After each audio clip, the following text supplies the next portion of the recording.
Men under feet, like urchins and conch shells, are old fantasies. Concrete stitches for miles and miles. When I blurt good morning, then nobody smiles. Chelsea Labate is an incredibly gifted and giving songwriter and poet. When I moved to Asheville in 2017, she set a high bar for me for local talent people everywhere needed to discover. But even before the pandemic, Chelsea began experiencing psychotic episodes that required hospitalization and eventually compelled her to sell her Asheville home and move in with her parents in Florida. She has also made an array of art inspired and ignited by her struggles. I get manic, and when I'm manic, I'm connected with everything and I'm talking to everything, like the dogs, the cats, the sun, the trees. I had a conversation with a beetle when I was on a hike. And so the poems come from that, where I'm just transcribing the conversations that I had. Chelsea is back in Asheville, at least for now, and says a series of medications helps keep her stable. She also has a new book of her poetry and a digital album of music she wrote as remembrances to her 20s and 30s. I'm Matt Peiken, and this is The Overlook, a podcast about the news, arts, issues, and trends of Asheville, North Carolina. Today, I'll talk with Chelsea about the artwork she has created in the throes of her mental health journey. And in the second half of the show, we'll hear performances of her newer music and poetry.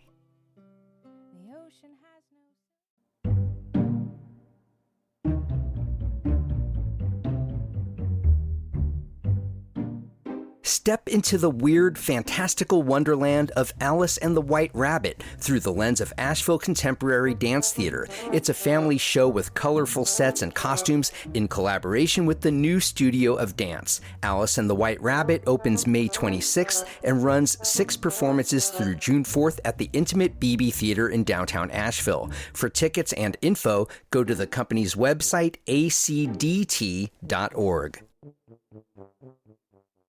I began my conversation with Chelsea Labate by asking what she's been inspired to create over the past year or so.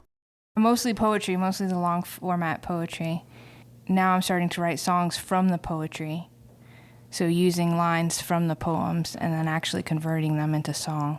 Why do you choose to take only some of your poetry and turn them into songs? And when you do that, how does that evolve your work? The long poetry has so many details and can really just capture a story in a way that I can't always get with song. And so it's like I'm extracting the nuggets out of the poems and putting them into song. What have you been writing about? Beautiful things, about us coming together and working as a team. I actually started writing a song last night because one of my neighbor's daughters is dying of a brain tumor. And it has a lot of beautiful imagery in it. It's like a farewell song.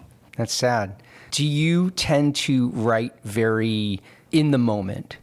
Yes, absolutely. Yeah, it's all in the moment, and it's all coming from an experience that I'm having that I try to make more universal. When that's happening, you're trying to harness that in the moment. Do you just free write and not labor it too much? Yeah, it's free written. It comes out pretty quickly, and there's not much editing that has to happen. Have you always written that way? No, with songs, it takes a lot more drafts and a lot more whittling of the words. And then, of course, you have to fit it to music, so then that's a whole other thing. When I last really touched in with you and your writing, you were still living in Asheville. And I'm wondering, what were you writing about then, and what has changed now some 3-4 years later? I was writing love songs. For the most part. And I think things changed when I went to Florida because we hit the pandemic. And it was a lot of pandemic poems, not any songs. I think I've gotten out of it. I'm not writing about the pandemic anymore. But there are quite a few in my collection of poetry. Yeah. Just about the struggles that everybody was having. And the struggles you were having, I wanted to allude to it a little bit. You and I talked 3-4 months into the pandemic about your struggles. And I talked with other artists who were struggling in their mental health journeys. How have your struggles and your sense of what you're experiencing in your mental health, how have they played into your art? I get manic, and when I'm manic, I'm connected with everything and I'm talking to everything, like the dogs, the cats, the sun, the trees. I had a conversation with a beetle when I was on a hike. And so the poems come from that, where I'm just transcribing the conversations that I had. And they're very uplifting and really insightful and full of wisdom. A lot of people would hear that and say, wow, these manic episodes are very creatively fertile, yet they're a real drain on you, aren't they? Yeah, because you can't have the good times without the bad times. You can't go up without going down, as my doctor says. So, unfortunately, you got to go down, and that's when it's not fun. How do you wrestle with the duality of that, where your art thrives in some part because of what you experience in these manic episodes, and yet they're so debilitating personally? Would you trade it off to have some stability, but also lose some of that fertile ground where you're talking to beetles and other nature? Yeah, it gets really boring after that. So, for example, now I'm stable, but I'm not hitting those highs. I'm not talking to things. It's like that scene in Beauty and the Beast where the candelabra starts talking to her and all the dishes come to life. That's what it... Wow. But then the downs come, and I write through the downs too. I write about being at the bottom and the depression that comes after that. And I just keep writing through all of it. After you've written through the depression, do you look back on your poetry or music that comes from it and embrace it, or do you not want to perform it? Do you not want to read it? I embrace it, and especially the poems that I've written in the past 3 years. If I'm brave enough to share them, then other people bring their stories to the table. And they're like, thanks so much for sharing. I suffer from bipolar as well. How does that make you feel when you have that connection, when unwittingly, when you're putting this out there and then other people who have similar journeys and can relate to what you're going through, when they connect to your music, is that a pressure, do you feel, to speak for all of it, for all of them and all of you? I can't really speak for everybody because our experiences are so specific. So it's not just, oh, you have bipolar, you go crazy. Some people don't go into psychosis, but they're still bipolar. They're manic, but they don't go into these schizophrenic episodes. So I'm only speaking for me, but there are some it does overlap. You were telling me you've written music based on 2 decades. Talk about that a little bit. So I write a lot of songs, and I've done 2 fully produced records where I worked with a sound engineer and a producer, and they didn't really come out how I wanted them to come out. They just got gunked up with all kinds of instrumentation and never really worked. And I had one friend, Gary Record, who was like, why don't you just record you and your guitar? And because that's what you sound like on stage. It's just you and your guitar. And he said this to me years ago. And I didn't listen. And there's just all this pressure to have the fully produced record so that it gets played on the radio and it goes to Spotify. And nobody really just does the guitar and vocals. So I started to look at the songs that I hadn't recorded because I've written so many songs. And then the songs that I really like that I didn't like how they came out on the overproduced records. So I have about 10 songs for my 30s and 10 songs for my 20s. And for my Kickstarter campaign that I'm doing now, I'm recording 10 for my 20s and 10 for my 30s.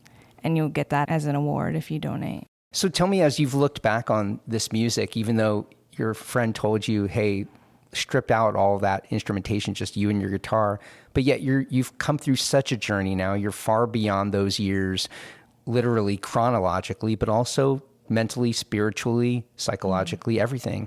What do those songs mean to you today as opposed to when you first wrote them? I don't know any notes on the guitar. I play by ear. And so when I first picked up the guitar, I would just play one note and play another note. And I had this kind of way of tracking what notes I was playing by making these dots on the paper. And there was a lot of arrows and dots. And so they were really intricate and just brave in their composition. And now I know chords. So I know an A minor chord, I know a C chord, I know an F chord. So when I write, I just go to those chords. But the earlier songs, my finger picking was all over the place. And so they're really charming. in a way that you can't replicate now because you know too much. Yeah, I know the chords too much. That's funny.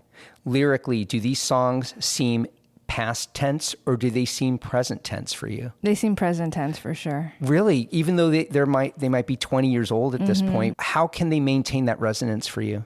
Or I'm not sure. I think I've always just done my best work. And if it's something really good, then that withstands the test of time. Charles Payne has seen what's wrong with public education from 3 perspectives: as a student, as a teacher, and as a Black American. With the help of the Magnetic Theater's program to cultivate playwrights, Payne has written a new work of art called The Classroom Ain't Enough. It's storytelling, poetry, and original music woven into what the playwright calls a choreo poem. Payne says the overarching message in the narrative is that a child only educated in school is an uneducated child. The Classroom Ain't Enough premieres June 2nd and runs through June 17th at the Magnetic Theater. For tickets, go to themagnetictheater.org.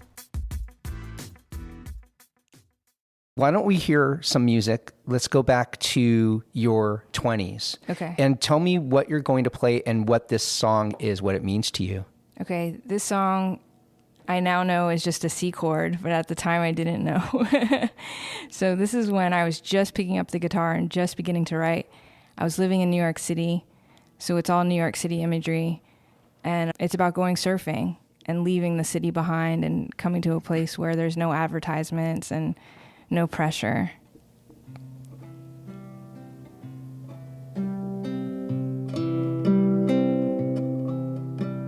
There's men underground and there's men under feet. Black urchins and conch shells are old fantasies. Concrete stitches for miles and miles. When I blurt good morning, then nobody smiles. There's nowhere to pee in this big awful city. We've got blinking trinkets and screens, aren't they pretty? I'm caked in germs, my pink lungs are blackened. In between these highs, I'm deflated and saddened. We grab our boards and run the other way. Hand in hand, we run the other way. The ocean has no silly names. The ocean has no ad campaigns. The ocean has no claim to fame. The ocean soaks up all this pain. Now the dog on the leash is sweaty and panting. He's watching the girl who's washing her panties, who's watching the lawyer with spinach in his teeth, who's looking for signs for the wife who you'll meet while she's picking out her food with thin wooden chalks, and tracking the fly with his eyes on the fruits that are toxic and waxed and traveled and bruised. Envelope, womb, greenhouse shade. Temple, ashram, center, jade. Warm stones, amulet, fickle fade. Shell, mimosa, jasmine, spade. Tell me, what will we see when we get to the top with the smashed pinky toes of those on the bottom? We grab our boards and run the other way. Hand in hand, we run the other way. The ocean has no silly names. The ocean has no ad campaigns. Can we keep it together? Can we keep this thing going? The ice caps are melting, the hot days are snowing. I collect all your kisses, please keep blow, blow, blowing. And sending the love and I'll track on knowing. Envelope, room, greenhouse, shade. The ocean, fickle fade. The ocean, jasmine, spade. The ocean, fickle fade.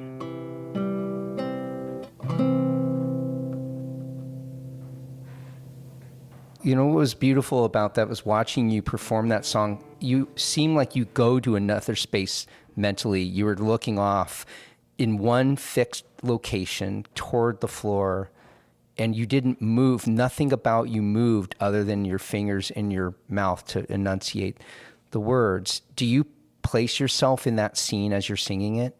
Yeah, it's almost like I go into a meditation of sorts.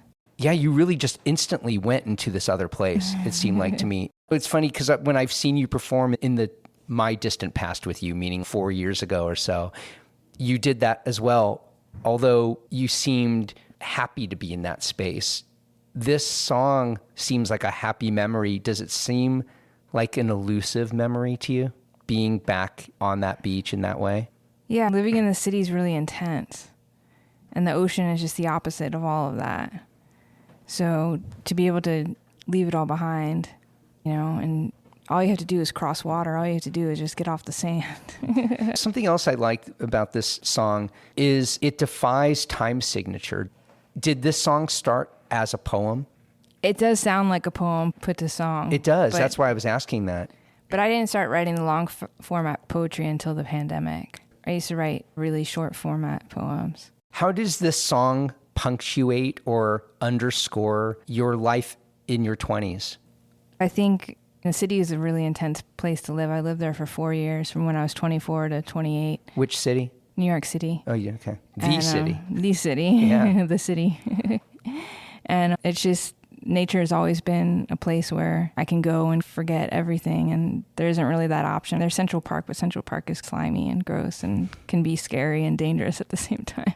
Let's talk about your 30s. You lived in New York City you said from 24 to 28. Mm-hmm. So a good middle ground of your 20s was spent there.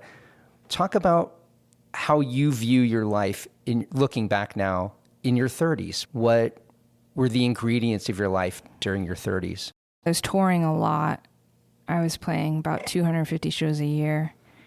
And I lived out of my car when I was 29, 29, touring. And then I found Asheville. And so my 30s were Asheville, mostly using it as a tour base. I was gone half of every month. And I would come back and eat good food and go to hear music and play some shows myself. And go hiking, go to the waterfalls. And I really had a good time. What are you going to play for us from your 30s? I moved to Paris at one point, I think about 5 summers ago.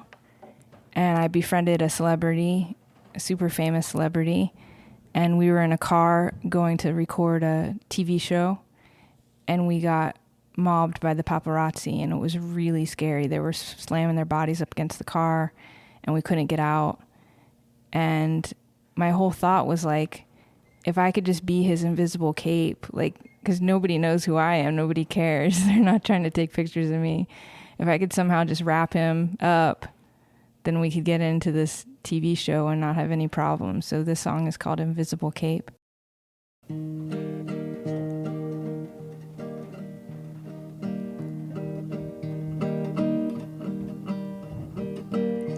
Who holds the key? Who gardens at the gate? Whose messenger's never messy? Whose rabbit's never late? Who built this tower to target then erase? Why is suffering required in an earthbound shape? Cameras hunting down black carpet. You'll be safe under my cameras hunting down black carpet. You'll be safe under my invisible cape. The crowd bends and thickens. We make our escape. All hands are small in the lenses of space. Cameras hunting down black carpet. You'll be safe under my cameras hunting down black carpet. You'll be safe under my invisible cape. Who should we be now? How long must we reign? Is there water in the fire? Is there goodness in the great? Cameras hunting down black carpet. You'll under my invisible cape.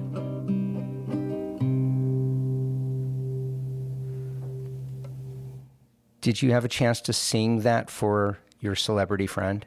I didn't sing it, but I recorded it and had somebody else take it to him. Oh, yeah? How did he respond? He'd never had a song written for him that had words in it. He'd had one that was instrumental. He was just really touched by it. I've had a song written for me, and it was awesome. Yeah. I'd never been on the other side of it. I write songs for people all the time just because back in the day, poets used to ride shoulder to shoulder with kings and queens, and they would just write on the current affairs. Like, now we need a poem. Here we go. And that's a poet that I am. There's no king and queen. But as a songwriter and a poet, I'm like, oh, we need a song for this. We need a poem for this. This part of life needs to be captured here. That made me think, I wonder if there would be a market for the news being delivered by poets. Yeah. Just having whatever's happening in the world or the city that day, have it be interpreted by a poet. A lot of my poems are like that, especially the ones that were written during the pandemic. It was like, I would say it was my report. Speaking of your poems, you have a book of your poetry. Yeah. Talk a little bit about this book and the poems in it, how it came together. I started writing long format poems during the pandemic and posting them to Facebook. And they were really popular. People were, I think, using them as an outlet for their own experience. And things like how we couldn't leave the house. And there's one image where we're laying the mail out for 3 days in the sun. I don't know if you remember that, but like the mail was contagious, and that's in one poem. I can't believe I have to do this. And just like what it's like to be on lockdown, you know, and what we did, how we got into knitting or binge watched television or whatever came up. And from posting, one of my friends, Grant Peoples, was like, hey, let me introduce you to my publisher. I think he'd really like your work because you're bringing in so many different elements and nobody's really writing on mental health and the pandemic and nature and bringing all these different pieces together. And his name is the head guy of Mescalita Press, is named Nathan Brown. And he was a poet laureate of Oklahoma at one point. And he only publishes books by songwriters that are poetry. So the whole press, and I think there's 12 books at this point, is all songwriters who actually write poetry and have enough to publish a book. That's incredible that you found him. It's really great. Yeah. And I'm really pleased with the book and how it came out. So the poems you've earmarked with pink Post-its on the pages, do they represent a span of sentimentality or experience, or is there a connecting thread between them?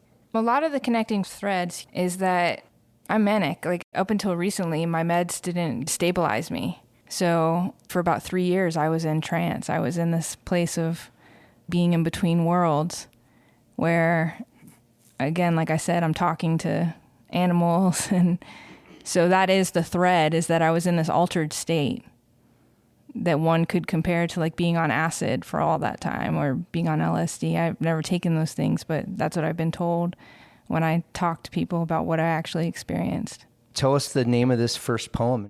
This one is called Today I Asked the Butterfly. Today I asked the butterfly what it's like to be a butterfly. She perched on the purple skirt of a petunia and asked, "What's a butterfly?" I blushed with the shame at the notion of assigning a name to someone who never named herself, someone who is so absorbed in being that she doesn't need identity. I started to move in ways I had never moved before.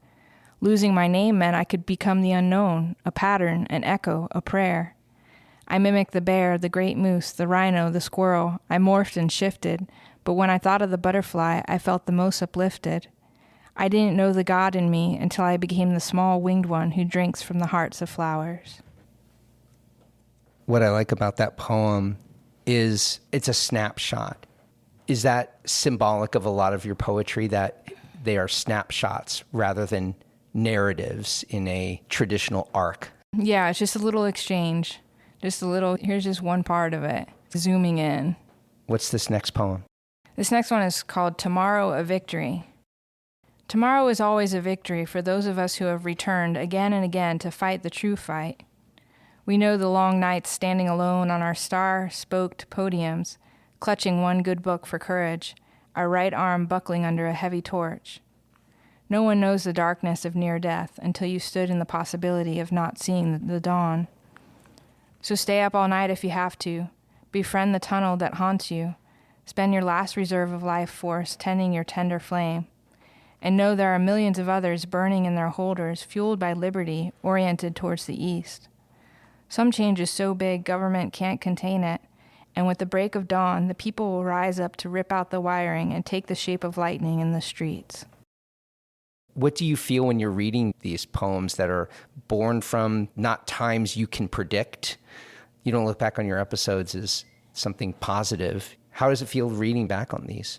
I'm just happy that I tracked the experience. I don't know many artists who have done that and done it in a way where it's insightful and uplifting and inspiring, and at the same time talking about the less glamorous parts of being mentally ill. So tell us where you're at now with your mental health. Do you feel things are on a upbeat path? Do you feel like your doctors and your family have a handle on things, or are things just as precarious now as they were a couple of years ago? I'm definitely stable. I'm on a lot of meds, but I'm stable. And I feel more like myself than I have since before the pandemic. What are you working on now creatively? What's happening with your artwork going forward? I want to move back into song again and start writing and use some of these poems as inspiration, but also make the reports as song. And lastly, tell us what brought you back to Asheville. You had lived in Florida now, I think it was, 3 years? And you went back to Florida because your parents are there and they provided some stability as you're dealing with your mental health. Why did you come back to Asheville? I just needed my friends. I just woke up one day and I was like, I need my friends. I have a lot of friends here. I lived here for 10 years. So there's a core ring of friends that I have, and then there's like the people that I see in the coffee shops, and it's like I can walk around and see people that I know who are happy to see me and who I'm happy to see. And that just wasn't happening in Florida. I wasn't meeting anybody, and it was really hard socially. I'm going to try to stay through September and then go back down when it gets cold. Hand in hand we run the other way. The ocean has no silly names. The ocean has no ad campaigns. I so much want to thank Chelsea Labate for trusting me to share her story with all of you, and for being my guest today on The Overlook. You'll find links to her Patreon and Kickstarter fundraising pages at Chelsea Lynn Labate, that's LABATE.art. For anyone seeking immediate mental health help, call the National Suicide Prevention Hotline at 800-273-8255. There's also a helpline through the National Alliance on Mental Illness at 800-950-6264, and you can get round-the-clock counseling by texting NAMI at 741-741. Today's conversation happened inside the BB Theater in downtown Asheville, which owners Susan and Giles Collard have been so gracious enough to open to me to record my interviews. Our theme music for The Overlook, Maker's Song, comes courtesy of the Asheville band The Resonant Rogues. The Overlook is a production of Podcast Asheville. New episodes are online by 6 a.m. every weekday wherever you get your podcasts. Sign up for our weekly newsletter at podavl.com. And please support the show by going to our Patreon page at patreon.com/The Overlook Podcast. I'm Matt Peiken, and I'll see you on the next episode of The Overlook.